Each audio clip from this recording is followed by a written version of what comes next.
ចាយកមិញមានចការជួបជុំបងប្អូនឆ្លងឆ្នាំជុំគ្នាតិចតួចអញ្ចឹងណាចាហើយខ្ញុំនេះគឺថាមកក្រោយគេរហូតចាឆ្នាំណាក៏ដូចឆ្នាំណាដែរមកដល់បងប្អូនញ៉ាំអីឲ្យអស់ហើយគាត់អង្គុយលេងនិយាយគ្នាអញ្ចឹងណា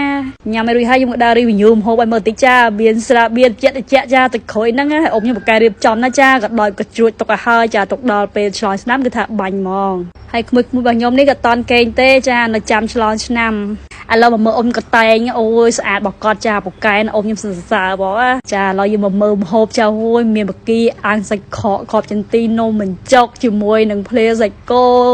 លបយគឺថាតដោមែនតើអ្នកទាំងអស់គ្នាឃើញឃ្លានទី100នេះចាឥឡូវពូខ្ញុំជាការដោតសាច់ខកទៀតដែរចាសាច់ខកគោយ៉ាងហ្នឹងឡើងឆ្ងាញ់ហើយផោះស្អាតមកដល់ក្រោយគេចា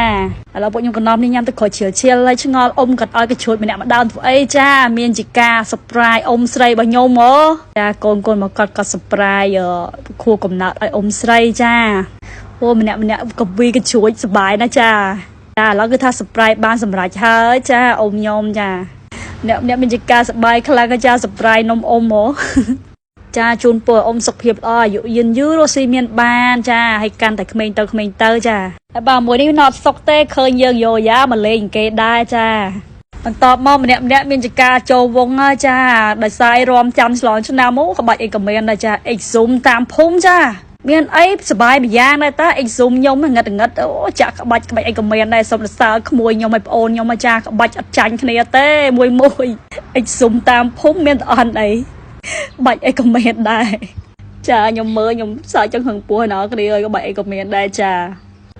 រំរួចហើយចដូនមួយខ្ញុំនាំគ្នាច្រៀងការ៉ាអូខេលេងជុំគ្នាចារួចពីជាងហើយគឺថាដល់ពេលឆ្លងឆ្នាំហើយគឺថាឥឡូវនេះគឺថាចូលថ្ងៃទី1ឆ្នាំ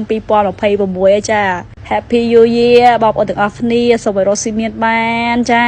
ឆ្នាំថ្មីសំណាងល្អហេង